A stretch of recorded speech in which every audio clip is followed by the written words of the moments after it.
Books forever में खुशामदीद novel यारे सितमगर, जिसकी राइटर है नीलम रियासत। उसकी ये 12वीं एपिसोड है और हो सकता है ये सेकंड लास्ट एपिसोड हो, और ये भी हो सकता है कि इससे अगली वाली एपिसोड सेकंड लास्ट एपिसोड हो। तो कुछ कह नहीं सकते हैं, तो आइए जल्दी से स्टार्ट करते हैं इसके इस एपिसोड को बगैर किसी देर के। आप ऑफिस वापस क्यों जा रहे हैं? एक मीटिंग देखनी है, इसके बाद सीधा घर आऊँगा, प्रॉमिस कर रहा हूँ। फिर इकट्ठे डिनर करेंगे। आप तब तक जमाल अंकल के साथ लंच करके थोड़ी देर आराम कर लो। मैं शाम में आकर आपको जगा लूँगा, ठीक है? ओके बाबा, मैं आपका इंतज़ार करूँगा। फाज ने झुककर मूसा को गले से लगाकर उसके गाल पे प्यार किया। मेरा प्यारा शेर बेटा, बाबा की जान। मूसा के चेहरे पे फखरिया मुस्कुराहट थी। फाज ने हमेशा की तरह जमाल को उसका ख्याल रखने की तलकीन की और घर से निकल आया। लिबर्टी चौक से गुजर रहा था जब सामने नज़र आने वाले बिलबोर्ड ने उसके पैर बेख्तियार गाड़ी के ब्रेक पैडल पे रुक गया। यूं बीच सड़क अचानक बगैर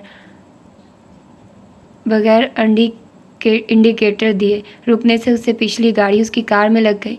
मगर वो हॉर्न बना सामने बिलबोर्ड को यकटिक देख रहा था। पूरे कमरे के साइज़ की स्क्रीन पे वो मुस्कुराती हुई उसकी जानिब आकर एक पोज देने के बाद वापस मुड़ जाती और 2 सेकंड बाद फिर वही अमल दोबारा दोहराती थी। उस चेहरे को वो लाखों करोड़ों में भी एक पल में पहचान सकता था, क्योंकि वो कोई और नहीं, अमल फाज थी, जिसने अरबी कल्चर की अक्कासी करता लिबास पहना हुआ था। अबाया साथ में हाई हील्स और सर पे स्कार्फ था। नेचुरल रंगों का मेकअप था। अमल के शार्प फीचर बड़े नुमायाँ हो रहे थे और पिछली ट्रैफिक वाले हॉर्न देने के बाद उसकी साइड पे आकर बाकायदा गालियाँ दे रहे थे। वो होश की दुनिया में आया और गाड़ी एक साइड पे लगा ली। उसकी सेक्रेटरी की कॉल आ गई। हेलो सर, आप कहाँ रह गए? दूसरी पार्टी यहाँ आपके इंतज़ार में है। मीटिंग कैंसिल कर दो। है यार, मैंने कहा है कि मीटिंग कैंसिल कर दो, किसी और वक्त पे रख लेंगे। इस वक्त मेरा मूड नहीं है। उसके असिस्टेंट की उम्र उससे 20 साल ज़्यादा थी। इसी बात का फ़ायदा उठाकर वो गाहे बगाए उसको डांट लिया करती थी। अभी भी गुस्से से बोली, तुम्हारा मूड कब से इतना अहम हो गया कि उसकी बुनियाद पे काम को टाला जाने लगा है? याद नहीं है तो मैं याद करवाऊँ।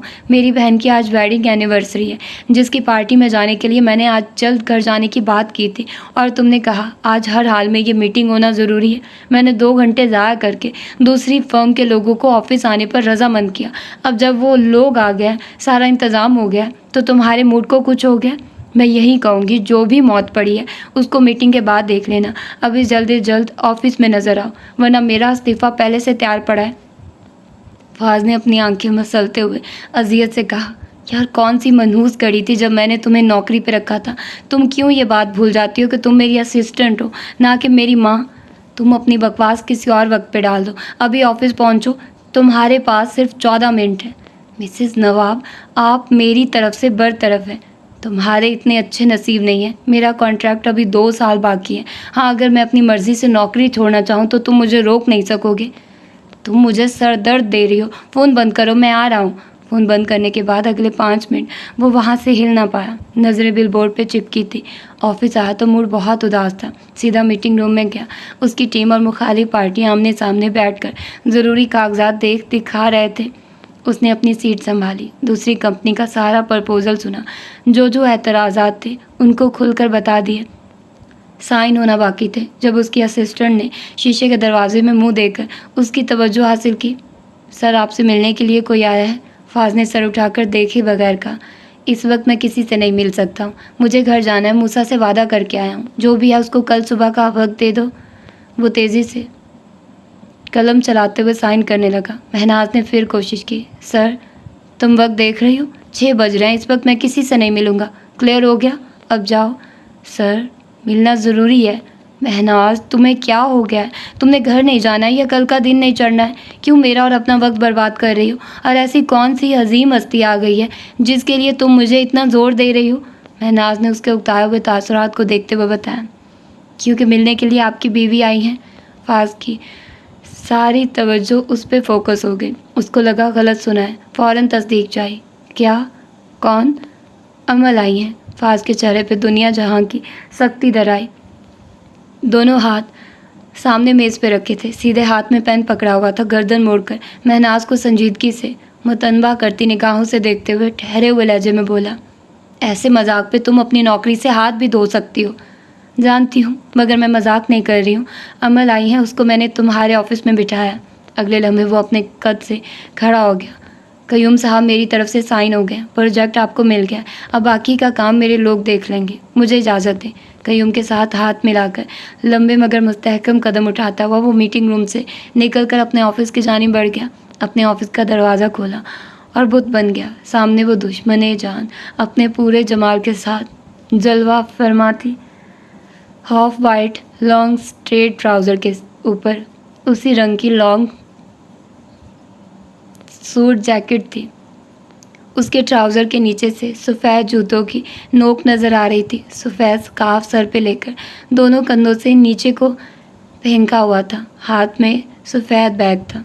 जब फाज को एक टिक अपनी जानिब देखते पाया तो बोलने में अमल को ही पहल करनी पड़ी। अस्सलाम वालेकुम। वो जवाब भी ना दे पाया। सॉरी, आने से पहले मैंने बताया नहीं। मुझे लगा था अगर बताऊंगी तो तुम मुझसे मिलने से इनकार कर दोगे। फाज के दोनों हाथ ट्राउज़र की जेबों में थे। सर को थोड़ा सा खम किए वो उसको देखे जा रहा था, जो उसको एकदम संजीदा तासुरात के साथ अपना एतमाद खोना नहीं चाह रही थी। एक दफ़ा फिर बात बढ़ाते हुए बोली, तुमने ऑफिस बहुत अच्छा सजाया हुआ है, लोकेशन भी अच्छी है। दूसरी मंजिल पे होने की वजह से अगला पिछला बाग अच्छे से नज़र आ रहा है। इसके अलावा दूर तक खेत भी नज़र आ रहे हैं। बाबा का ऑफिस भी यहाँ से करीब ही है। मगर मैं हैरान हूँ कि मैं वहाँ आती जाती रही हूँ, मगर तुम्हारे ऑफिस में एक दफ़ा भी नहीं आई, हालांकि तुम्हारा ऑफिस बाबा से पहले आता है। क्या बाबा का ऑफिस बंद कर दिया है? अमल कमरे में इधर से उधर जाते हुए मुड़ मुड़कर चोर नज़रों से उसको भी देख रही थी, जो अभी तक ऐसे ही खड़ा था। जब फाज ने उसके इतने सारे सवालों के जवाब में भी खामोशी ही दिखाई तो वो अपना हैंडबैग सोफे पे फेंकने के अंदाज में रखते हुए बोली, मैं जानती थी तुम मेरा यहाँ आना पसंद नहीं करोगे, मगर अब मैं आ ही गई हूँ तो मेरी बात सुन लो, मुझे तुमसे बहुत ज़रूरी बात करनी है। फाज ने बैरूनी दरवाजे की जानिब देखा। वहाँ से डाक देने वाला लड़का गुजर रहा था। उसने उसको आवाज़ देकर अंदर बुलाया। जी सर। क्या यहाँ कमरे में कोई लड़की मौजूद है? उस लड़के के साथ साथ अमल ने भी उसको ऐसे देखा जैसे वो मजाक कर रहा, मगर लड़के की कुछ कहने की जरूरत नहीं थी, इसलिए तस्दीक करते हुए बोला, जी सर, सफ़ेद पैंट शर्ट में एक औरत मौजूद है। अच्छा, क्या उसके पैर सीधे हैं? कोई बदरू भी तो हो सकती है। अमल मसनूई हंसते हुए उसको चिढ़ाकर बोली, हाँ हाँ, वेरी फ़नी। फाज ने उस लड़के को जाने का इशारा किया। एक दफ़ा फिर तन्हाई मिलते वो दो टोक बोला, अमल यहाँ क्यों आई हो?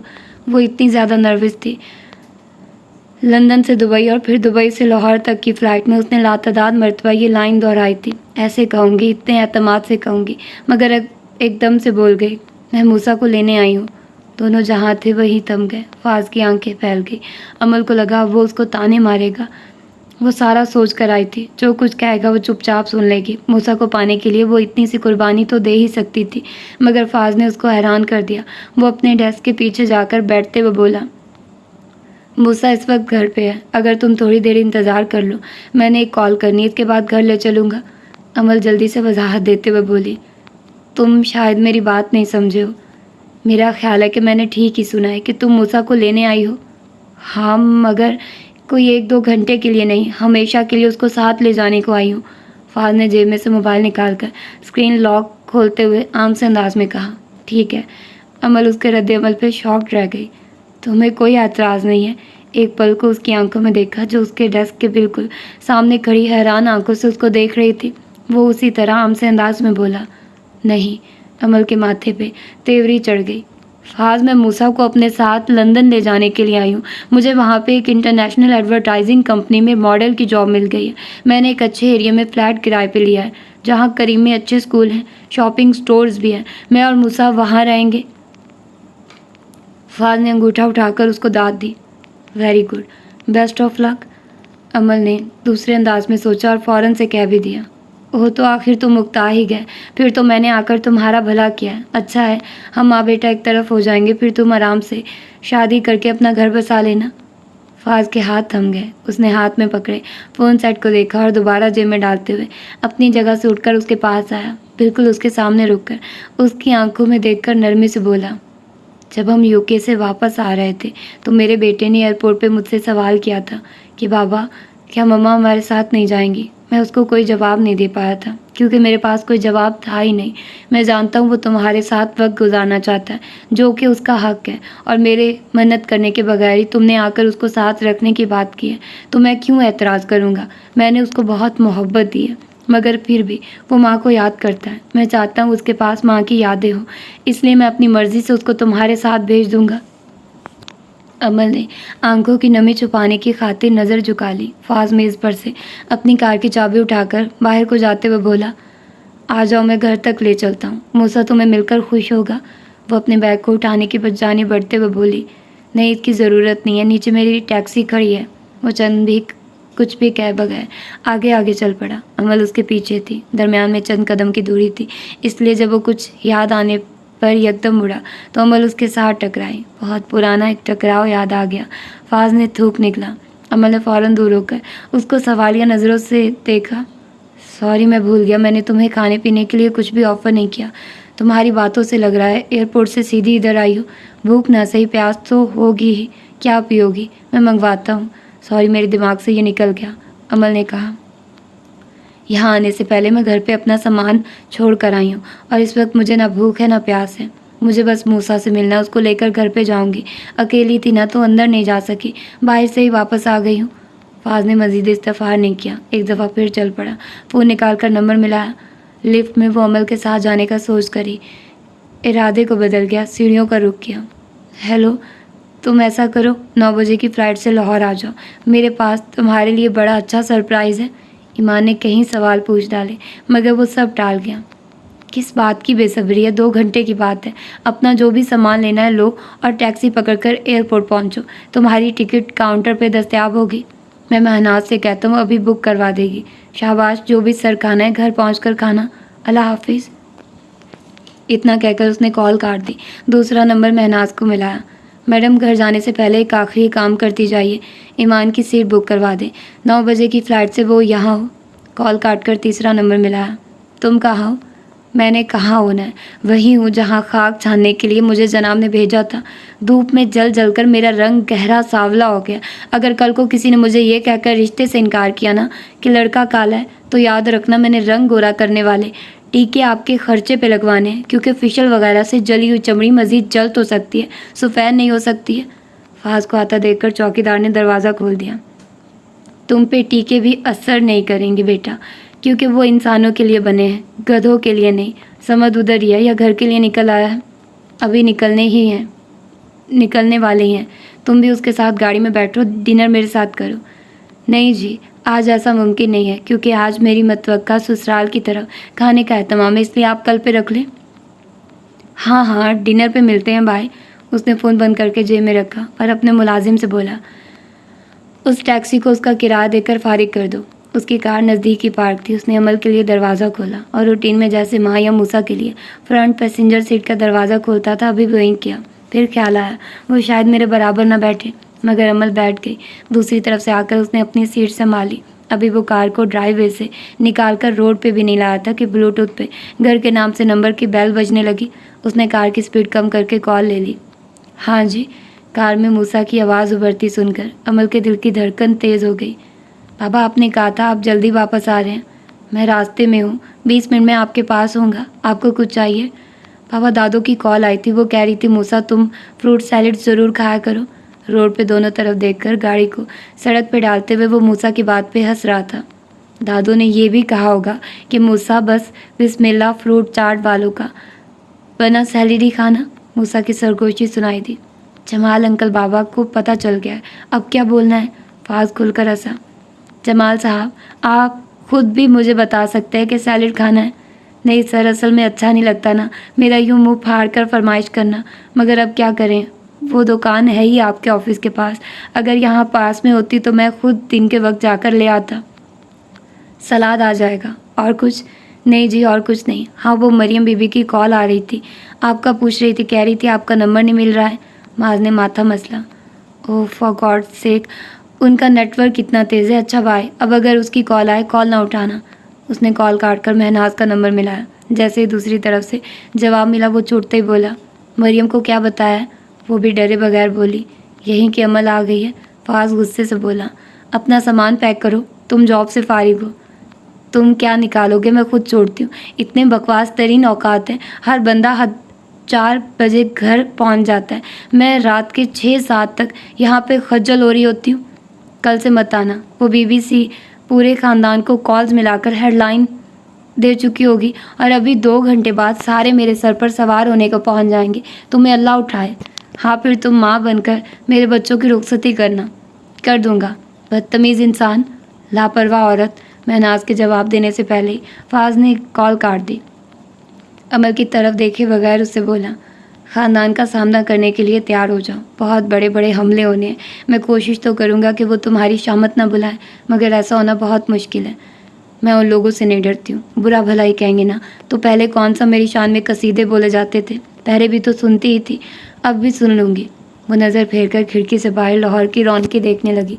अंदर से इतनी परेशान थी कि इतने सालों बाद वतन की हवा में सांस लेने की खुशी भी नहीं मना पा रही थी। दूसरा फाज के साथ तन्हाई में कार का सफ़र करते हुए पुरानी यादें जाग रही थी। एक वक्त था जब उन्होंने कार पे मुल्क के एक कोने से दूसरे तक का सफ़र किया था। मुल्क वही था, राहें वही थी, मगर वो दोनों लोग वो होकर भी वैसे न रहे थे। तब और अब में जो बात सबसे ज़्यादा बदली थी वो फाज की सोच थी।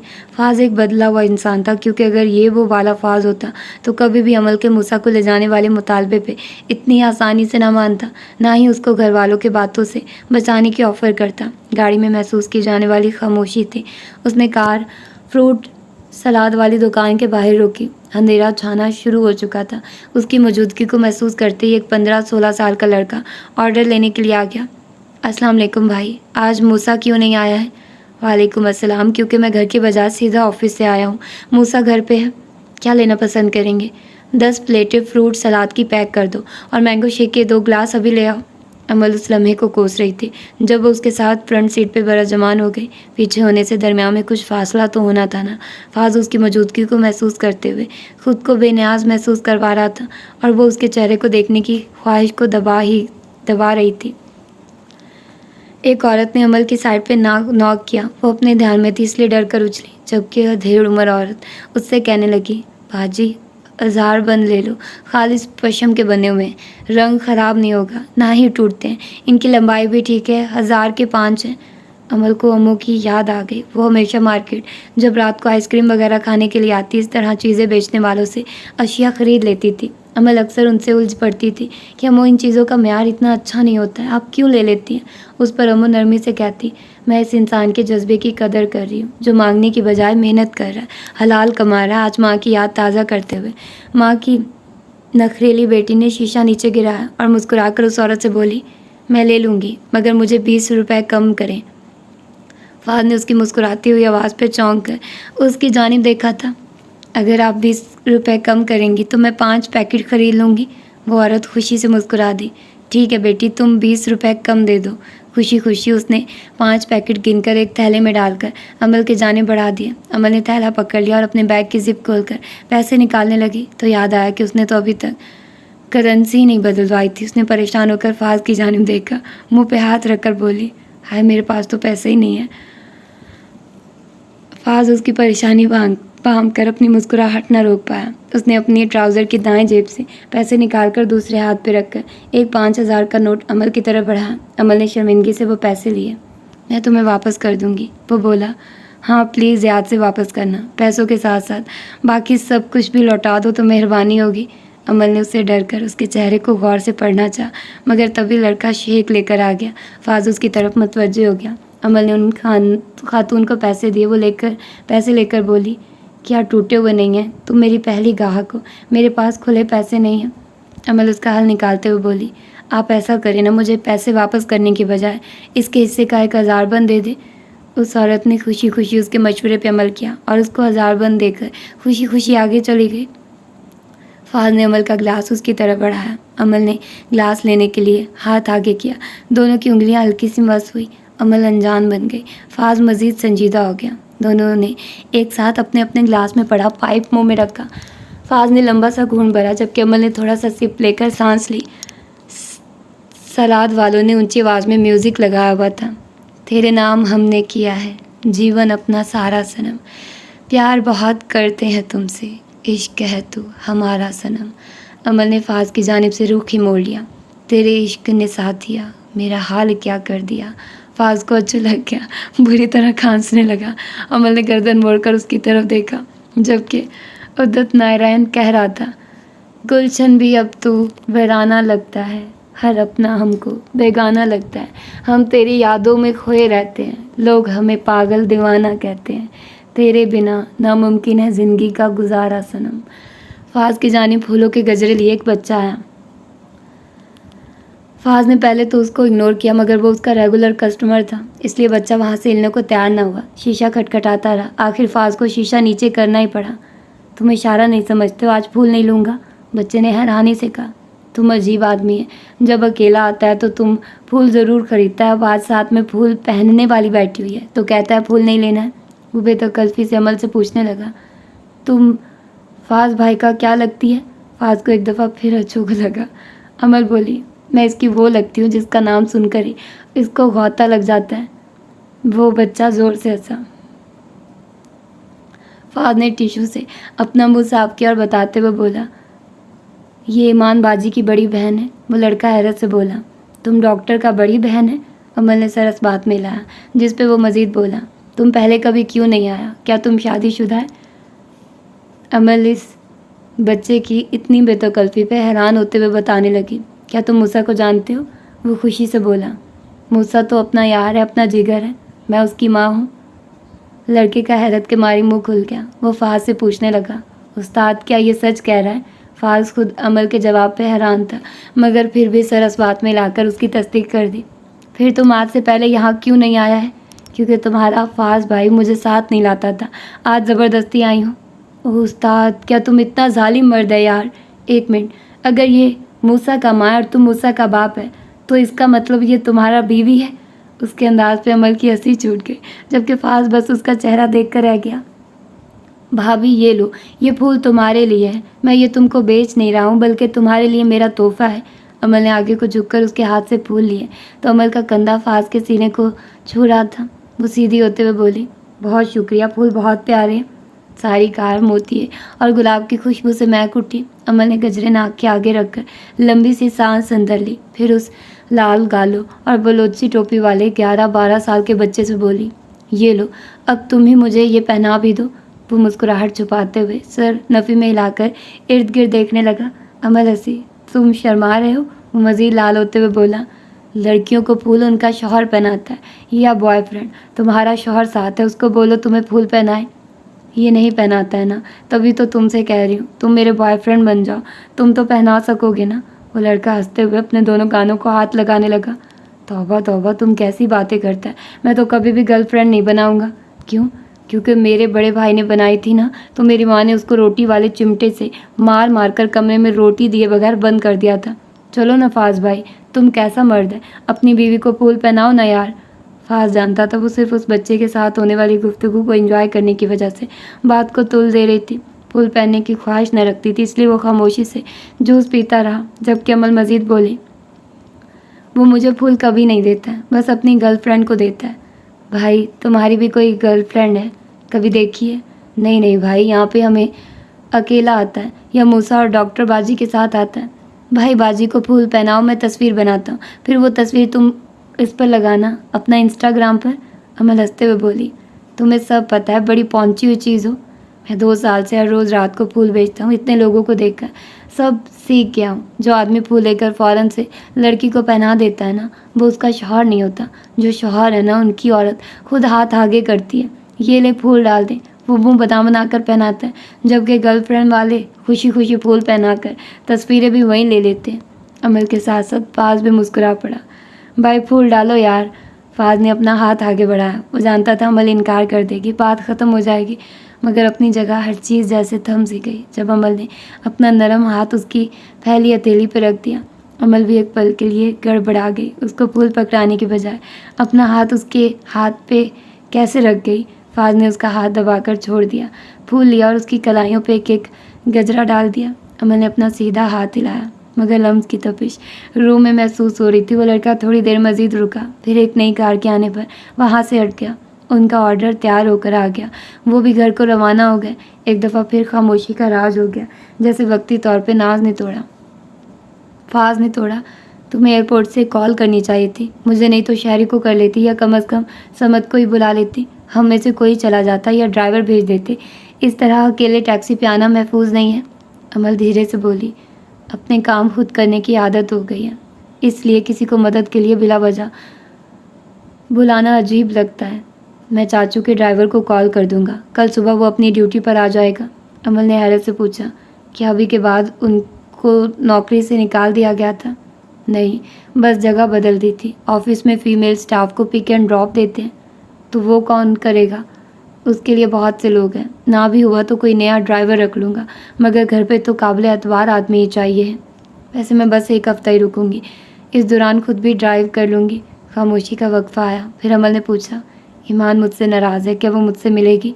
फाज की नज़रें सामने सड़क पे थी। वो बोला, तुम्हें सामने देखकर बड़े बड़ों को नाराज़गी भूल जाती है। वो तो फिर तुम्हारी छोटी बहन है, कितनी देर नाराज़ रह सकेगी, जबकि वो तुम्हें बहुत याद करती रही है। अमल ने गहरी सांस भरी, ये तो उन लोगों से मिलने के बाद ही पता चलेगा। फाज ने सर अस्पात में हिला दिया। मोतिये की खुशबू अमल को बहुत भली महसूस हो रही थी। खिड़की से बाहर देखते हुए उसने 2 दफ़ा गजरे को नाक के करीब लाकर सूंघा था। कार फ्लैट के नीचे रोककर वो बोला, अगर तुम सर बाहर निकालकर ऊपर दूसरी मंजिल की बालकनी में देखो तो कोई नज़र आएगा। अमल ने नासमझी से उसको देखा, मगर उसकी बताई हदायत पे अमल करते हुए खिड़की का शीशा नीचे खिसकाकर ऊपर को देखा। बालकनी में बड़े साइज़ का बल्ब जल रहा था और रैकिंग से एक सर झांक रहा था। अगले पल आवाज़ आई, बाबा। साथ ही हाथ हिलाया गया। अमल का दिल भर आया। वो फाज से बोली, क्या तुम हर रोज़ इतना शानदार इस्तकबाल वसूल करते हो? फाज बोला, अल्हम्दुलिल्लाह। अगले पल वो कार से बाहर निकला और मूसा को वापस हाथ हिलाया। अमल अभी तक ऊपर को ही देख रही थी। मूसा का हेवला ही नज़र आ रहा था। फाज के बाहर निकलते मूसा वहाँ से हट गया। अमल ने फाज से पूछा, क्या वो अंदर चला गया है? हाँ, अब दरवाज़ा खोलकर खड़ा होगा। तुम भी ऊपर चलो, पता नहीं मुनासिब लगे या नहीं। आ जाओ। वैसे भी मूसा ने अगर तुम्हारे साथ घर जाना है तो उसकी पैकिंग में थोड़ा वक्त लग जाएगा। ओके। अमल गाड़ी से निकल आई। फाज ने सामान उठाया, गाड़ी लॉक की और आगे चल पड़ा। अमल उससे 2 कदम पीछे थी। जैसे वो आधी सीढ़ियाँ अबूर करके ऊपर आए, मूसा का मुस्कुराता चेहरा सामने था। वो भागकर फाज की जानिब आया। फाज ने सामान हाथ में होने के बावजूद झुककर उसको गोद में उठा लिया। मूसा ने बाप के गाल पे प्यार किया। जमाल ने आकर फाज के हाथ से बैग पकड़ लिए। मूसा का ध्यान अभी भी अमल की जानिब नहीं गया था, क्योंकि जहाँ वो खड़ी थी वहाँ बल्ब की रोशनी इतनी तेज़ नहीं थी। फाज ने मूसा से कहा, कोई आपके लिए लंदन से आया और एयरपोर्ट से सीधा आपको मिलने आए हैं? मूसा ने इश्तियाक से पूछा, कौन आया बाबा? अमल ने आगे होकर मूसा को मुखातिब किया, अस्सलाम वालेकुम मूसा। जैसे ही मूसा ने अमल को पहचाना, उसका चेहरा खिल उठा। खुशी से बोला, बाबा ये तो वो है। फाज हंस दिया, हाँ वही है, मिलोगे नहीं? मूसा उसी पल बाप की गोद से नीचे उतरा और भागकर अमल से लिपट गया, उसको अपनी आगोश में समाते हुए। खुशी से हंसते हंसते रो दी, माशाल्लाह 3 माह में तुम कितने बड़े हो गए हो। अमल को जो जवाब मिला उसकी तवक्को कोई नहीं कर रहा था। भाभी जी 3 माह नहीं, मूसा अब 4 साल 6 माह का हो गया। 3 माह का तो तब था जब आप इसको छोड़कर गई थी। मरियम की आवाज़ पे अमल तो चौंकी ही। फाज ने भी तेज़ी से मुड़कर पूछा, तुम यहाँ क्या कर रही हो? कब आई हो? मरियम के पीछे फातिमा भाभी भी फ्लैट से बरामद हुई और खुशी से अमल की जानिब बढ़ते हुए बोली, सदके जाऊँ, तुम्हारी तो शक्ल देखने को आंखें तरस गई थी। फातिमा उसको ऐसे गले लगकर मिली जैसे उनके दरमियान उन माहों साल की दूरी आई ही ना हो। तुम्हें कभी इस बहन की याद ना आई? बंदा कॉल ही कर लेता है। नाराज़गी एक फाज से थी, तुमने उसके साथ साथ हम सबको भी छोड़ दिया। प्यार करने वालों को तो ऐसे नहीं छोड़ते हैं अमल। वो इस कदर प्यार लौटा रही थी, अमल की हिचकी निकल गई। वो सारे पल याद आ गए जब रोने के लिए कोई कंधा मुयस्सर ना होता था, जब अपने आंसू खुद साफ करती थी। वो भराई हुई आवाज़ में बोली, मुझे डर था कि आप मुझसे बात नहीं करेंगी, आप भी मुझसे नाराज़ होंगी। देखो जल्दी ना हो तो, भला नाखूनों से मांस भी कभी जुदा हुआ है। फातिमा भाभी ने उसके आंसू साफ किए। फाज ने मरियम का बाजू पकड़ा और उसको फ्लैट के अंदर ले गया। तुम लोग इधर कैसे? बेटा तुम तो हमें कभी ना बताते, वो तो शुक्र है मेरी नंद तुम्हारे दफ्तर में होती है। जब महनाज का मैसेज आया था, मैं और भाभी बाज़ार में थे। मैंने भाभी को बताया, भाभी शॉपिंग भूलकर बोली चलो फाज की तरफ चलें। ड्राइवर अभी आया नहीं था, इसलिए हमने वहाँ से रिक्शा पकड़ा और इधर पहुँच गए। फिक्र ना करो, मैंने घर पे बता दिया, अम्मी अब्बू भी आ रहे हैं। मेहमानों के खाने का इंतज़ाम कर लो, फूफो लोग भी आ रही हैं। फहद ने जैसे सर पीट लिया। वो अपने बेटे को लेने आई थी और उसकी फैमिली यूँ खुश हो रही थी जैसे बेटा घोड़ी चढ़ रहा है। या मेरे खुदा! वो मरियम को छोड़कर अंदर कमरे की जानिब जाता रुका। वापस पलटकर मरियम के सामने आया। अमल के सामने अपनी ज़बान को ज़रा कंट्रोल रखना। अपना गुस्सा निकालने की ज़रूरत नहीं है। मैं डरती नहीं हूँ, जो दिल चाहा कहूँगी। जोरों की ग़ुलामी तुम ही को मुबारक हो, हमसे नहीं होती। मलका आलिया की झूठी खुशामदें और उसकी दीदा दलेरी तो देखो, छोड़कर तो बड़े नखरे से गई थी, अब किस मुंह से और कैसे वापस आई है। और जिस शौहर के सर में बदनामी की खाक डालकर गई थी, आई भी सीधी उसी के पास है। अपने घर जाती, अपने बहन भाई से मिलती जो उससे नफरत करते हैं। फाज मरियम को ज़बरदस्ती खींचकर अंदर कमरे में ही ले गया, अपने पीछे दरवाज़ा बंद कर दिया। तुम मुझे अंदर क्यों बंद कर रहे हो? तुम्हें क्या डर है? क्या पुरानी मोहब्बतें जाग गई हैं? मुझे उसके पूछने तो दो।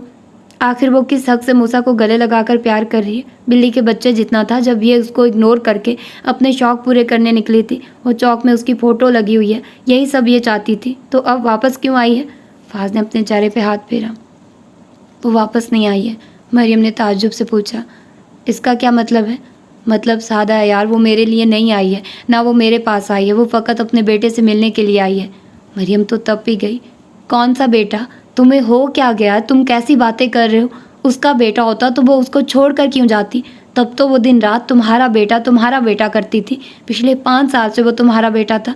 जब उसकी पोटियाँ साफ़ करनी थी वो तुम्हारा बेटा था। जब रातों को उसके लिए जागना था तब वो तुम्हारा बेटा था। आज वो पल गया तो अब अचानक से उसका बेटा भी हो गया। वाह जी, कमाल है।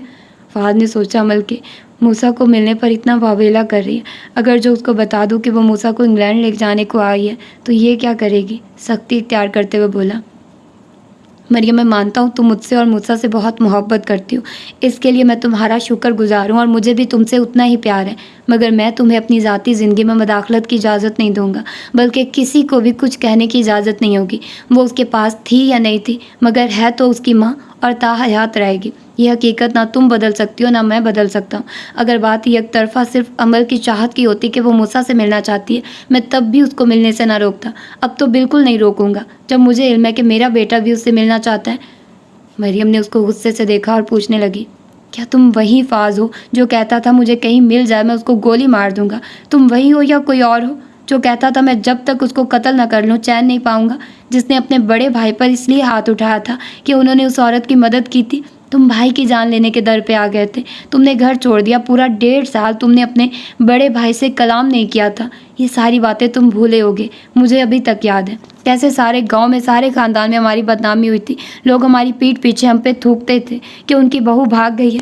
फाज बोला, वो लोग तुम पे नहीं मुझ पे थूकते थे और बहुत अच्छा करते थे। मैं इसी काबिल था। वो तुम्हें नहीं मुझे छोड़कर गई थी और उसने बिल्कुल ठीक किया था क्योंकि मैं इसी काबिल था। जो कुछ मैंने उसके साथ किया था, इसके बाद उसका मेरे साथ रहना बनता ही नहीं था। मैं उसका शुक्रगुजार हूँ कि उसने मुझे छोड़ा। मुझे ठोकर लगी, मैं इस काबिल हुआ कि अपनी औकात देख सकता। अगर वो चुपचाप मेरे साथ रही रहती तो मुझे अपनी गलती का कभी एहसास ना होता। अगर वो मेरे साथ रहती तो हो सकता है आज भी वो मेरे लिए फ़कत एक जिस्म ही होती। मैं ये बात जान ही ना पाता कि वो भी मेरी तरह एक इंसान है। मेरी तरह उसको भी तकलीफ़ होती है, उसका भी दिल टूटता है, उसकी भी इज़्ज़त नफ्स मजरू होती है, उसके भी ख्वाब है। मैं समझता था इज़्ज़त वाला मर्द वो है जो अपनी औरत को दबा कर रखता है, जो उसको हद से बाहर नहीं जाने देता है। औरत इस मर्द की इज़्ज़त करती है जो बात बेबात गाली देना जानता, जो बेडरूम में उसको खुश रखना जानता।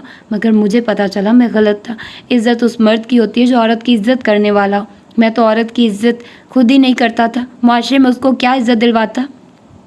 ये तुम जैसे लोग हैं जो मुझ जैसे शैतानों की हौसला अफजाई करते हैं। मैं उसको अपने पैर की जूती समझता था। नफरत करनी है तो मुझसे करो, गुस्सा निकालना है तो मुझ पे निकालो। मेरी वजह से उसकी ज़िंदगी ख़राब हुई, मेरी वजह से वो पिछले 5 साल से दुखी है, मेरी वजह से उसने अपने बेटे से दूरी बर्दाश्त की ताकि वो मुझे मेरी कोताहियों का एहसास दिलवा सके।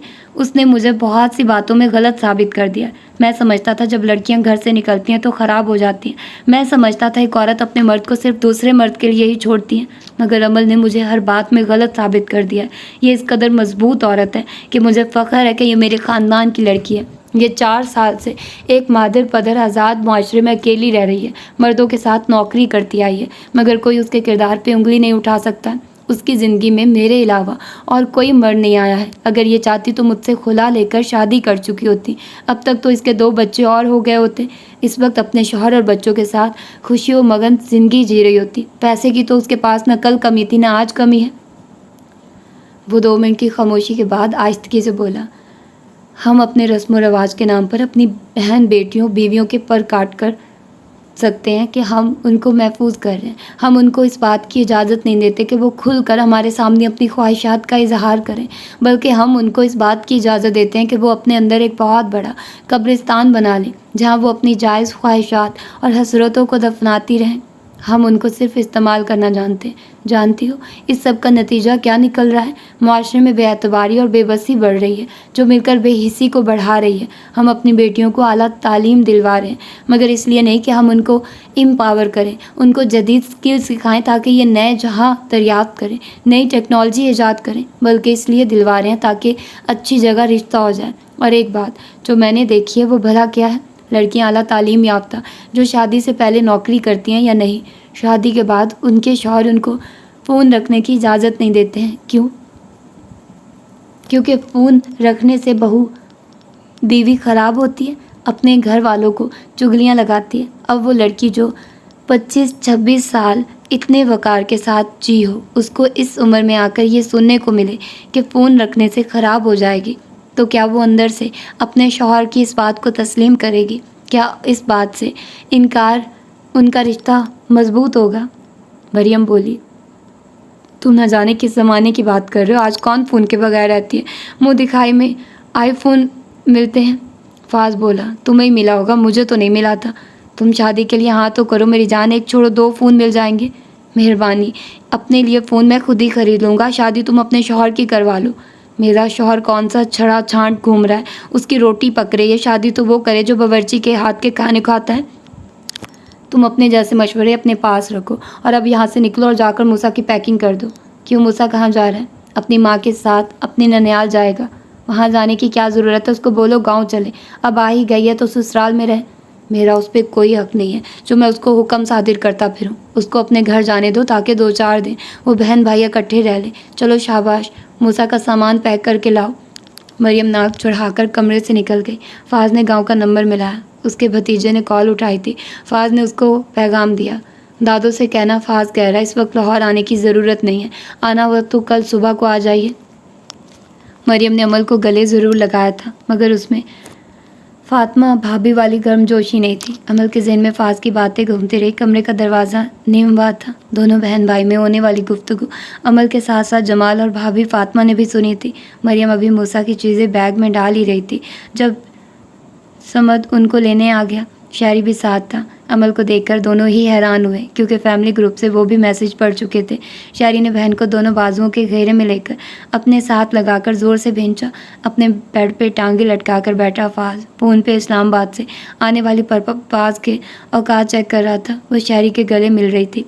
फाज ने फ़ोन से नज़र हटाकर इस मंज़र को बड़े गौर से देखा। तभी अमल ने उसकी निगाहों को महसूस करके उसकी जानिब देखा। दोनों की नज़र मिली। फाज की आंखें अमल को एक ही वक्त में कई मुख्तलिफ जज्बात देती हुई महसूस हुई, उदास, खाली, खामोश, हसरत। शायरी के बाद समद भाई ने उसके सर पे प्यार दिया। अमल खुद से आगे बढ़कर उनके गले मिली। फाज ने निगाह फेर ली। कितने खुश नसीब हैं वो लोग जिनको तुम मुयस्सर है, जो तेरी खुशबू पा रहे हैं, जिनको देखकर तेरी आंखों की खुशी बढ़ जाती है। उनके वक्त रोशन हुए जिन्हें तू गले लगाती है। सब ने एक साथ खाना खाया। फाज सारा वक्त बहुत खामोश था। अगर कोई बात करता तो वो जवाब दे देता, खुद से कुछ ना कहता। अमल की निगाह बार बार उसकी जानिब जाती। कभी वो उसको देख रहा होता तो अमल को मतवज्जह होता देखकर नज़र चुरा लेता। समद भाई उसके साथ वाली कुर्सी पे थे। सरगोशी में पूछ लिया, इतने खामोश क्यों हो? फाज ने बिला झिझक कहा, थक गया हूँ, आज काम बहुत था। सुबह 5 बजे का उठा हुआ हूँ, नींद भी आ रही है। अमल प्लेट में थोड़ा सा खाना लेकर खा रही थी, मगर वो खुद को एकदम से सबके दरमियान पाकर नर्वस भी हो रही थी, खासकर जब वो खुद के बारे में मरियम के ख्यालात को जान गई थी। खाने के फ़ौरन बाद उसने शहरयार को इशारा किया कि चलो घर चलें। शहरयार पहले तो हैरान हुआ, कौन से घर जाना है, फिर समझते हुए उसने फाज की जानिब इजाज़त तलब नज़रों से देखा। फाज ने कहा, मेरी गाड़ी ले जाओ, चाबी अंदर बेड साइड पर रखी है। आपको कहीं जाना पड़ा तो? कोई नहीं, मेरी दूसरी कार नीचे ही है, तुम लोग जाओ, मैं ईमान को ले आऊँगा। समद भाई भी उठ खड़े हुए, सारे आगे पीछे वहाँ से निकल गए। मूसा ने बाप की गोद में चढ़कर प्यार किया और वादा लिया कि वो भी साथ आएगा। उसने वादा कर लिया कि मानी खाला को लेकर आ रहा हूँ। अमल बाप बेटे के करीबी ताल्लुक को एडनबरा में ही देख और जान चुकी थी। इसलिए अब अनजान बन रही थी, क्योंकि इसी में उसकी भलाई और मतलब था। अगर वो ज़्यादा गहराई में जाती तो मूसा को कैसे लेकर जाएगी। फाज भी उनके पीछे ही नीचे आ गया। दूसरी कार का कवर उतारकर डिक्की में रखा। तभी जमाल हाथ में एक टिफ़िन लेकर उसके पीछे आया। सर जी, आप मानी बाजी को लेने जा रहे हैं। अगर उन्होंने यहाँ नहीं आना है तो ये उनका खाना ले जाइए, वो घर के खाने को याद करेंगी। उसने उसके हाथ से टिफ़िन ले लिया और एयरपोर्ट को रवाना हो गया, क्योंकि अगले 15 मिनट में ईमान की फ़्लाइट पहुंच रही थी। वो गाड़ी साइड पे लगाकर अराइवल की जानिब गया तो सामने एक पिलर के पास ईमान खड़ी नज़र आ गई। उसने हाथ उठाकर ईमान की तवज्जो हासिल की और वापस कार की जानिब चल पड़ा। ड्राइविंग सीट संभालकर साइड वाली सीट का दरवाज़ा ईमान के लिए खोला। उसने खुले दरवाजे से झुककर अपना बैग पिछली सीट पे फेंका और दोनों हाथ सीने पे बांधकर फाज की आंखों में आंखें डालकर बोली, तो ये बात सच है कि आपकी बीवी वापस आ गई है? फाज ने सर फेरकर सामने की जानिब देखा, फिर दोबारा ईमान की तरफ देखकर बोला, मेरी बीवी नहीं आई है। हाँ, तुम्हारी बड़ी बहन आ गई है। आपने मुझे उसके लिए बुलाया है जिसने इन 4 सालों में मुझे मरा हुआ समझकर इग्नोर किया है। आपको लगा मैं उसको मिलने के लिए इतनी बेताब होंगी। मैं जानता हूँ तुम मुझसे नाराज़ हो, मगर नाराज़गी जैसी भी हो, बहन भाइयों की मोहब्बत तो ख़त्म नहीं कर सकती है। फाज भाई, उस औरत ने कभी मुझे एक कॉल तक नहीं की। मेरी वजह से नहीं की, क्योंकि उसको पता था तुम मेरी निगहदाश्त में हो। उसको यकीन था तुम उसको मेरे हक़ में प्रेशराइज़ करोगी, और मैं गवाही दे सकता हूँ कि बिल्कुल ऐसा ही होता। तुम्हारे लिए तो मैं सबसे अच्छा भाई साबित हुआ हूँ ना। तुमने अपनी बहन के आगे मेरी ही हिमायत करनी थी। अच्छा किया जो उसने किसी से भी राब्ता ही नहीं रखा। मुझे अपने कानों पे यकीन नहीं आ रहा है भाई कि आप ये सब कह रहे हैं। आप कैसे उसको माफ़ कर सकते हैं? अगर मैं ये कहूँ ईमान कि तुम्हारी ये गुफ्तगू मुझे तकलीफ़ दे रही है, क्या फिर भी तुम अमल के बारे में अपनी बदगुमानी को ख़त्म नहीं करोगी? मैं अब तुम सबको एक एक करके तो बताने से रहा कि वो औरत ना मेरी कसूरवार है, ना मेरी औलाद की, ना किसी और फ़र्द की, बल्कि अगर कोई किसी का कसूरवार है तो वो मैं हूँ, सिर्फ़ और सिर्फ मैं। तुम तो उसको जानती हो, कम अज़ कम तुम तो उसकी मुखालफत मत करो। कसूरवार आप थे तो उसने मुझे भी उसकी सज़ा क्यों दी, मेरा कभी सोचा? ये सारी बातें उससे करो, उसकी सुनो, अपनी करो, सब ठीक हो जाएगा। चलो शाबाश, अब कार में बैठो, घर चलें। आज तुम तीनों एक साथ अपने घर में रहोगे। आज चच्ची की याद ताज़ा होनी है। ईमान ने पलकें झपककर अपने आंसू वापस भेजने की नाकाम कोशिश करते हुए हठधर्मी से कहा, मैं कार में सिर्फ एक ही शर्त पे बैठूंगी। फाज ने तहम्मुल से कहा, बोलो, आप भी वहीं रहेंगे? नहीं, मेरी मौजूदगी में वो आरामदेह महसूस नहीं करेगी। तो ठीक है, फिर मैं अभी सीट लेकर वापस चली जाती हूँ। ये ना समझिएगा कि मेरे पास पैसे नहीं हैं। आखिरकार मेरी बहन ने एक इतनी बड़ी अरब कंपनी के लिए इश्तिहार किया है, पैसे की कमी नहीं होनी है। अच्छा मेरी माँ, बैठो कार में, एक दफ़ा फिर सोच लें। अगर आप वहाँ से गायब हुए, मैं आपके साथ ही जाऊँगी। नहीं जाऊँगा, अब चुपचाप बैठो। इस महीने शॉपिंग के लिए तुम्हें एक कौड़ी नहीं मिलेगी। वो भाई के बराबर बैठते हुए बोली, कोई नहीं, मैं उधार ले आऊँगी। फाज गाड़ी को स्टार्ट करके बैरूनी सिमत जाने वाले रास्ते पर डालते हुए बोला, मैं उसकी पेमेंट ही नहीं करूँगा। आप पहले ऐसे ही कहते, फिर खुद ही हाँ कर देते हैं। जिस दिन सख्ती करूँगा ना, तब भी तुम सुधरोगी। मुझे भूख लग गई है। मैंने लंच में फ़कत एक सैंडविच लिया था और मुझे जमाल भाई के हाथ का खाना खाना है। फाज हंस पड़ा। मान गए भाई, जमाल ने पहले ही तुम्हारा टिफ़िन देकर भेजा है। अगर तो आपकी ये कोशिश इसलिए थी कि आप अपने घर ना जाओ, तो नाकाम हुई है। वो पीछे सीट पर रहा आपका खाना। मुझे वाकई जमाल अंकल के हाथ का खाना बहुत अच्छा लगता है। इतना सुघड़ बंदा ना जाने से आपको कहाँ से मिल गया? तुम्हारे कहने पे याद आया, जमाल को भी तुम्हारे साथ ही भेजना चाहिए, क्योंकि तुम लोगों के पास बावर्ची नहीं है। वो है ना आपकी ज़ौजा, वही ये सारे काम करेगी। फाज ने सर नफ़ी में लाया। अगर तुमने उसके सामने भी ऐसे ही बोलना है तो मैं तुम्हारे साथ नहीं रुकूंगा, क्योंकि मैं उसको बेआराम नहीं देख सकता। तुम अपनी ज़बान का सोच समझ कर इस्तेमाल करोगी। मेरी बीवी होने का उसको कोई हवाला नहीं दोगी। वो मेरी कज़न है। अब से उसकी और मेरी बात सिर्फ इसी हवाले से होगी। आप दोनों ही मेरी समझ से बाहर हैं। ईमान की बात पे फाज ने कोई जवाब ना दिया। जिस वक्त वो लोग गेट पे पहुंचे, उसी वक्त शहरियार वाली कार भी उनसे सिर्फ 2 मिनट आगे पहुंची थी। यकीनन वो रास्ते में कहीं रुक गए थे। चौकीदार ने दरवाज़ा खोल दिया। शहरियार अपनी कार आगे ले गया। फाज ने लाकर अपनी कार उसके पीछे रोकी। एक वक्त में घर में गाड़ी के दरवाज़ों के खुलने और बंद होने की आवाज़ें गूंज गई। नौकरानी भी अपने क्वार्टर से निकल कर आ गई। अमल ने गाड़ी से निकलते साथ ही मुड़कर पीछे ईमान को देखा। बहन के साथ नज़र मिली, मगर ईमान के चेहरे पर कोई नरमी ना आई। अमल ने जिन नज़रों से उसको और फाज को गौर से देखा था, फाज दिल ही दिल में लाहौल वाला पड़कर गाड़ी से निकला और अमल को जताती हुई मलामती नज़रों से देखता हुआ शहरियार और मूसा को साथ लेकर अंदर की जानिब चला गया।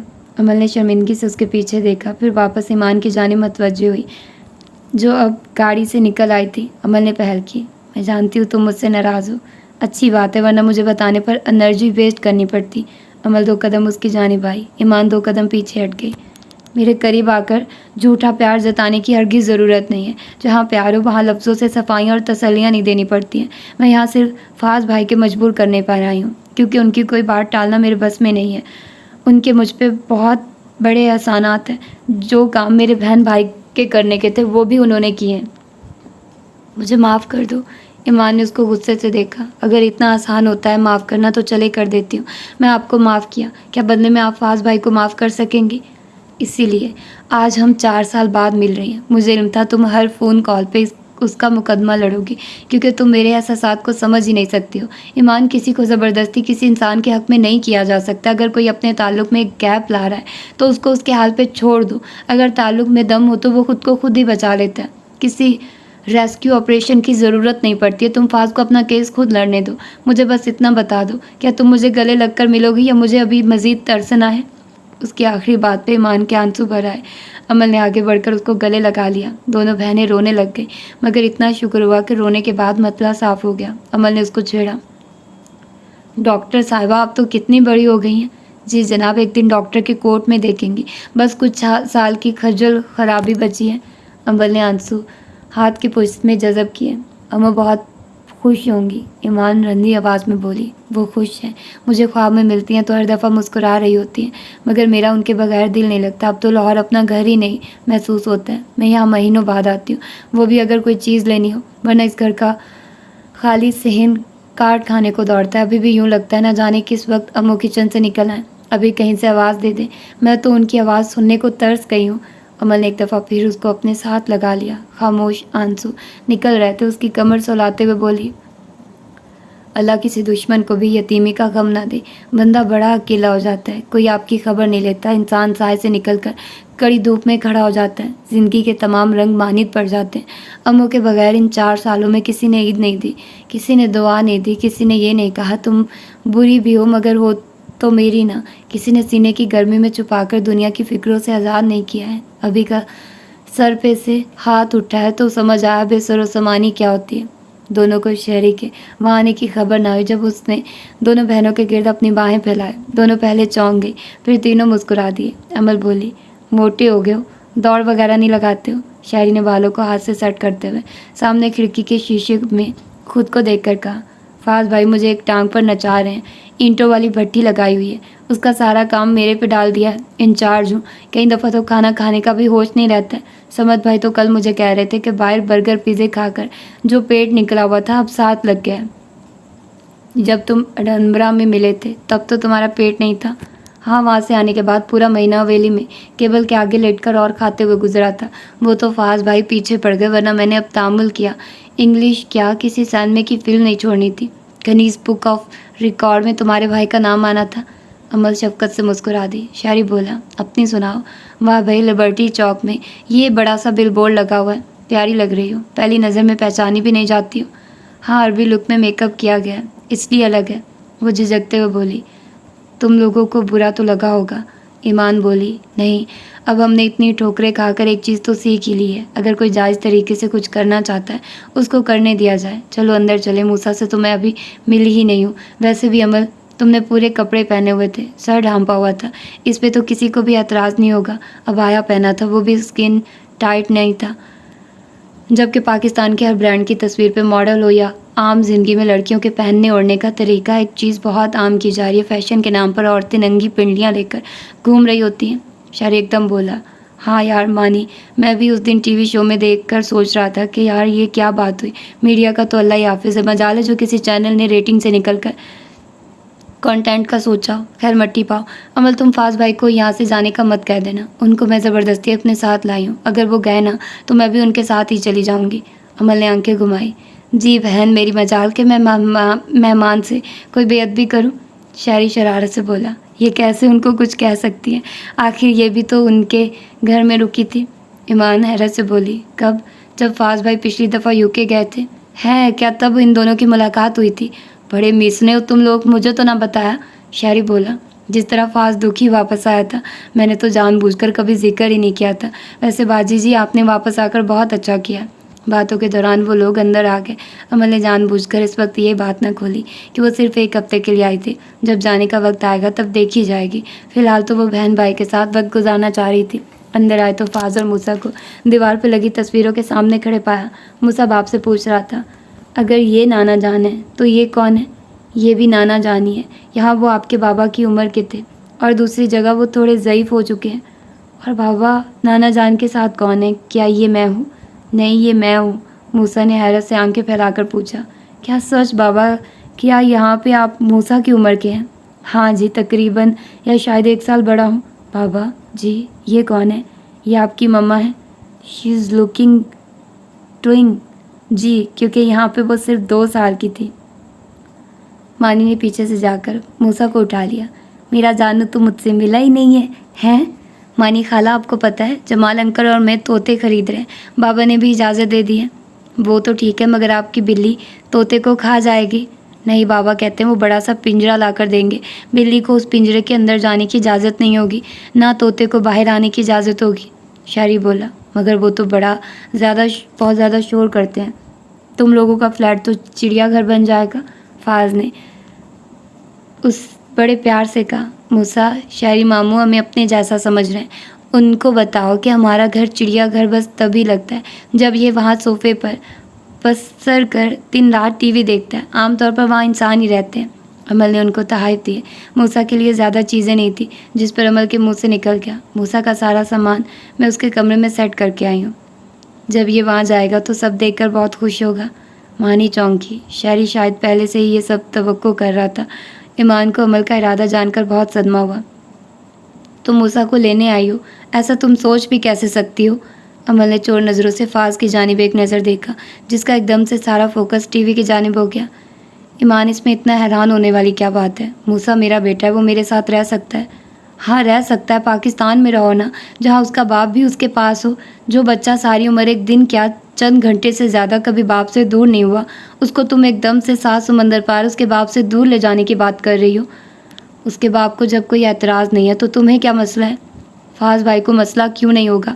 फाज भाई उसको बताए कि ये ऐसे वैसे मंसूबे ना बनाती फिरे। आप मूसा को हम सबसे दूर नहीं जाने देंगे।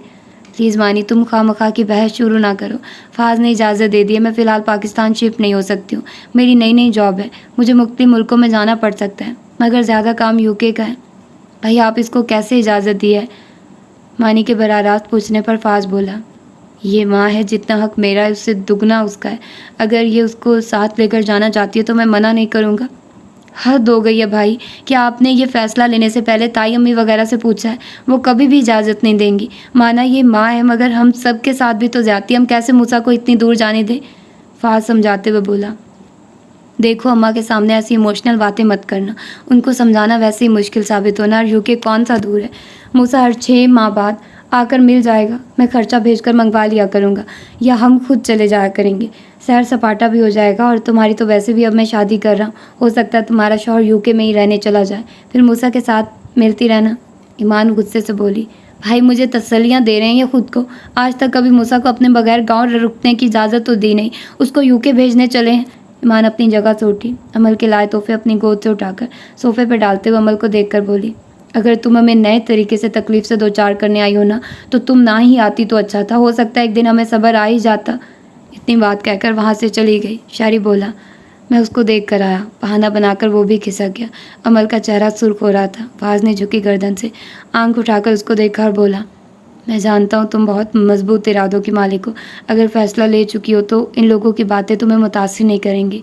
अमल अपनी गोद में आधा जिस्म रख कर सोए मूसा के बालों को हाथ से सेट करते हुए बोली, पहले मरियम अब ईमान, तो मुझे किस किस के गुस्से से बचाओगे? उनको कहने दो जो जो ये कहना चाहती है। पता चलता है उनके दिल में मेरी कितनी इज्जत और चाहत है। तुम गलत समझ रही हो। ईमान तुम्हारे जाने का सुनकर ज़्यादा अपसेट हुई है। वो चाहती है कि तुम इन लोगों की ज़िंदगी का हिस्सा रहो। अमल बोली, इस सब में वक्त लगेगा ना। सब कुछ एक पल में तो वापस नॉर्मल नहीं हो सकता है। मैं इसीलिए मूसा को वहाँ ले जाना चाहती हूँ। मुझे तो बच्चा संभालने का अगर कुछ हुनर आया भी हो कभी, मगर अब तो सब भूल चुकी हूँ। मुझे तो सब कुछ नए सिरे से सीखना पड़ेगा और ये काम मैं यहाँ रहकर तो हरगिज़ नहीं कर सकती हूँ, जहाँ इंसान को बात बात पे जज किया जाता है, हर अमल पे राय दी जाती है। मैंने ये जॉब ली ही इसीलिए ताकि मैं मूसा को अच्छा लाइफस्टाइल दे सकूँ। इसकी तुम फिक्र ना करो, मैं उसका खर्चा भेज दिया करूँगा। अमल ने सर उठाकर उसकी आंखों में देखा। तुम जानते हो ना, मुझे पैसे की कमी नहीं है, मगर मैं खाली हाथ नहीं बैठना चाहती हूँ, ना ही अपने बच्चे की परवरिश अपने बाप की दौलत पे करना चाहती हूँ, इसलिए जॉब करना मेरी मजबूरी है। फाज बोला, चाचू का बिजनेस आज भी तुम्हारा मुंतज़िर है, तुम्हारी जगह खाली है। अमल ने उसको गौर से देखा। क्या ये ज़ोमानी जुमला था? और बोली, वो तुम्हारा और शहरी का है, मुझे इस काम का कोई तजुर्बा नहीं है। क्यों नहीं है? फैशन तुम्हारी फील्ड है। हाँ, मगर मैंने ग्राफिक डिज़ाइनिंग नहीं पढ़ी हुई है। क्या मैं तुमसे एक बात कह सकती हूँ? फाज ने संजीदगी से कहा। बोलो। जब मैं यहाँ आ रही थी तो मुझे पूरा यकीन था कि हो सकता है अपनी बात मनवाने के लिए तुम्हारे साथ लड़ना झगड़ना पड़े। मैं ज़हनी तौर पर तैयार होकर आई थी कि शायद अदालत से राब्ता करना पड़े, कस्टडी का केस लड़ना पड़े, मगर तुम्हारा रद्द-ए-अमल मेरी सोच के बिल्कुल उल्ट साबित हुआ है। ऐसा क्यों है? तुमने इतने आराम से हाँ कैसे कर दी है? इस बात का जवाब मैं पहले दे चुका। वो जवाब काफ़ी नहीं है मूसा की खुशी के लिए भी।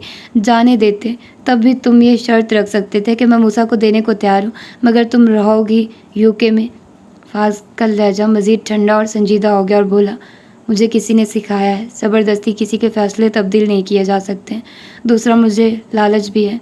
अमल चुकन्नी हुई। कैसा लालच? हो सकता है इस तरह से एक दिन तुम मुझे माफ़ कर दो। अमल उसका चेहरा देखती रह गई। फाज ने नज़र झुका ली। थूक निकला। फिर सर उठाकर देखा तो वो अभी भी उसको यकटिक देख रही थी। वो हैरत से बोली, क्या मुझे सुनने में गलत फहमी हुई है? फाज ने सरनफी में लाकर जवाब दिया, अगर माफ़ी की ख्वाहिशमंद हो तो मुँह से क्यों नहीं कहते हो? कोशिश करता हूँ मगर ज़बान साथ नहीं देती है। क्या अना आगे आती है? वो मजरू सा मुस्कुराया। अना तो कब की अपनी मौत आप मर गई है, तो फिर क्या है? डर लगता है। किस बात का? अगर तुमने इनकार कर दिया तो तुम फिर कोशिश कर लेना। इस दफ़ा चौंकने की बारी फाज की थी। वो उससे नज़र चुरा कर बोला, इंतज़ार की सूली बड़ी बेरहम होती जा रही है और वसवसे उससे भी बेरहम है। यहाँ खड़े रहना आसान नहीं है। क्या मेरे माफ़ कर देने से सारी अजियत ख़त्म हो जाएगी? हो सकता है कम हो जाए, या ये भी मुमकिन है कि मज़ीद बढ़ जाए। वो कैसे? माफ़ कर देने से तो तुम खुश हो जाओगे। अगर तुम माफ़ करोगी तो दिल खुश फहमियाँ पालेगा, जैसे अभी इस तज़ब्ज़ुब में मुब्तला है कि शायद तुम माफ़ कर दो, फिर नई उम्मीद लगा लेगा कि शायद तुम मिल जाओ। अमल के गले में गोला सा फंसने लगा। याद है, जाने से पहले मैंने तुमसे पूछा था।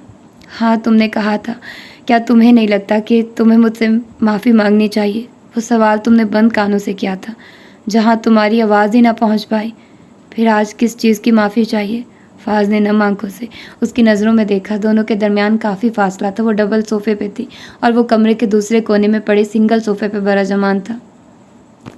तुम्हारी ज़ात की बेहुरमती करने पर, तुम्हें जज्बाती तौर पर कमज़ोर करने पर, तुम्हारी मर्ज़ी के ख़िलाफ़ तुम्हें हासिल करने पर, ज़बरदस्ती ब्लैकमेलिंग के साथ निकाह पढ़वाने पर, तुम्हारे ज़हनी तौर पर तैयार न होने के बावजूद तुमसे जिनसी ताल्लुक़ कायम करने पर, तुम्हें बेअतबारी के इस मकाम पर लाने के लिए कि जहाँ तुम मूसा के अबॉर्शन का सोचने पर मजबूर हुई। मेरी गलतियों की फ़हरिस्त बहुत लंबी है, मगर मैं इस बात पर बिल्कुल भी शर्मिंदा नहीं हूँ कि मैंने तुम्हें अबॉर्शन से रोका। अमल की आंख से टूटकर आंसू मूसा के बालों में गुम हो गया। मूसा की गैर मौजूदगी का सोच कर ही अमल के कलेजे पे हाथ पड़ा था। रोते हुए बोली, इसके लिए मैं तुम्हारी शुक्रगुजार हूँ। तुम्हारा शुक्रिया फाज कि मुझे इस कमज़ोर लम्हे से बचा लिया। चाहे मैंने उस वक्त बुरा ही बनाया था, मगर गुजरते वक्त के साथ मैं अपने आप का सामना न कर पाती। मैं तुम्हारा गुस्सा इस पर निकालने वाली थी जिसका कोई कसूर ही नहीं था। उस वक्त मेरे सोचने समझने की सलाहियत सब थी, और अगर तुम बीच में ना आते मैं मूसा को खो देती। मैं ज़हनी तौर पर हर नफ़ा नुकसान से बेनियाज हो चुकी थी। तुम्हारी इस नेकी के बदले मैं बाकी की सारी बातें माफ़ करती हूँ। मूसा को तुम्हारे पास छोड़कर जाने में एक सवाल मेरे दिमाग में ये भी था कि मैं तो उसके साथ बुरा करने वाली थी। ये दुनिया में आया तो तुम्हारी वजह से, तो मैं किस मुँह से इसको लेकर जाती? मगर अब मैं मज़ीद उससे दूर नहीं रह सकती हूँ। तुम जब चाहे इसको मिलने आ सकते हो, जितना वक्त चाहिए इसको अपने पास बुला सकते हो, मगर मैं मूसा की ज़िंदगी का हिस्सा रहना चाहती हूँ। फाज ने एक हाथ से अपना चेहरा साफ किया और इस बात में सर हिलाकर उठ खड़ा हुआ। तुम चाहो तो वकील से एग्रीमेंट बनवा सकती हो। कल को अगर तुम शादी करती हो तब भी मैं मूसा को तुमसे दूर नहीं करूँगा। हाँ, अगर तुम्हारे शौहर को अच्छा न लगे तब मूसा को ये बात समझाना मेरी जिम्मेदारी होगी। तुम ऐसा क्यों कह रहे हो? इसको छोड़कर मैं किसी से शादी पे क्यों राज़ी होंगी? जिसको मेरा बेटा कबूल नहीं होगा उसको मैं कैसे कबूल करूँगी? और ये शादी की बात आई कहाँ से? शादी की बात आएगी ही। ज़िंदगी एक मकाम पे कब तक रुकेगी? आगे भी तो बढ़ोगी। तो मुझे मशवरे ना दो, मैं आगे ही बढ़ रही हूँ, वरना इस वक्त रेस्टोरेंट पे वेटरी ही कर रही होती और आगे बढ़ने का मतलब शादी ही नहीं होता। फ़ाज़ ने हाथ खड़े कर दिए और अमल के पास आकर नीचे झुका। अमल बदक कर पीछे हुई। क्या करने लगे हो? फ़ाज़ अपनी मुस्कुराहट दबाते हुए बोला। मूसा को बेड पे लिटाने लगा हूँ, ऐसे इसकी थकावट नहीं जाएगी। उसने एक हाथ मूसा की गर्दन में डाला, दूसरे में उसकी टांगें भरकर उसको गोद में उठा लिया। किस कमरे में सोना है? मैं तुम्हारे साथ कमरा क्यों शेयर करूँगी? किसने कहा है कि तुम मेरे साथ कमरा शेयर करोगी? तो फिर क्यों पूछा है किस कमरे में सोना है? तुम्हारी तबीयत ठीक है? वो घूरते हुए बोली। मुझे क्या होना है? तुम्हारा चेहरा सुर्ख हो रहा है और तुम्हें वो बातें सुनाई दे रही हैं जो मैंने कही नहीं तुमसे। कहाँ सोना है भी इसलिए पूछा ताकि मूसा को तुम्हारे बेड पे शिफ्ट कर दूँ। वो खफीफ सी होकर बोली, मेरे कमरे में। कैसवा मज़ीद कुछ कह बगैर आगे बढ़ गया। अमल ने दूर तक उसकी पुश्त को घूरा, मुंह में बुड़बुड़ाई, कमीना। यार मेरी तो दिली ख्वाहिश है कि इन दोनों की सुलह हो जाए। कितने स्वीट है यार, और वो कितना अच्छा होगा सच में यार। राइटर कितना अच्छा लिखा है उसने। पहले उसने वाकई में गलत किया था, ये बातें बिल्कुल सच हैं। और पहले वो समझता था कि उसने बड़ा जाम किया और उसने औरत को ज़ेर कर लिया ये वो, लेकिन अब वो बिल्कुल सही सोच रहा है। वाकई में उसने उसके साथ बहुत बुरा किया था, उसकी मर्ज़ी के ख़िलाफ़ सब कुछ किया था। तो ये उसका हक़ था कि उससे मतलब सब कुछ पूछा जाता या उसकी मर्ज़ी शामिल होती। लेकिन खैर नावल बहुत बहुत मज़े का जा रहा है और उसको यकीन हो गया। वो मुझे तो बहुत ज़्यादा एक्साइटमेंट हो रही है। आई थिंक सो इसका जो अगला पार्ट होगा वो लास्ट होगा। तो मिलते हैं कल इसकी अगली एपिसोड में। अपना ढेर सारा ख्याल रखिएगा और मुझे यकीन है कि आप लोगों को ये बहुत ज़्यादा पसंद आने वाला नावल, और आप लोग बहुत बहुत बहुत अच्छे कमेंट्स मुझे दोगे कि यार ये नावल कमाल का है, ये इस तरह का है, ये यू मतलब जो भी है। खैर मैं नीलम रियासत का नावल्स फॉरएवर पर भी नावल पढ़ दूँगी, हो सकता है, क्योंकि आज तो 11वां दिन है ना, तो अभी तक तो मैंने इस नावल को अपलोड ही नहीं किया है। तो अभी तक शायद मैंने कर दिया हो। मैंने नीलम रियासत के बहुत सारे नावल्स उधर ऑलरेडी अपलोड किए हुए हैं, ठीक है, तो आप लोग सुन सकते हो। और यार क्या कमाल का नावल है। तो फिर इसकी अगली एपिसोड पढ़ते हैं आखिरी और मिलते हैं कल। अपना ढेर सारा ख्याल रखिएगा। अल्लाह हाफिज़।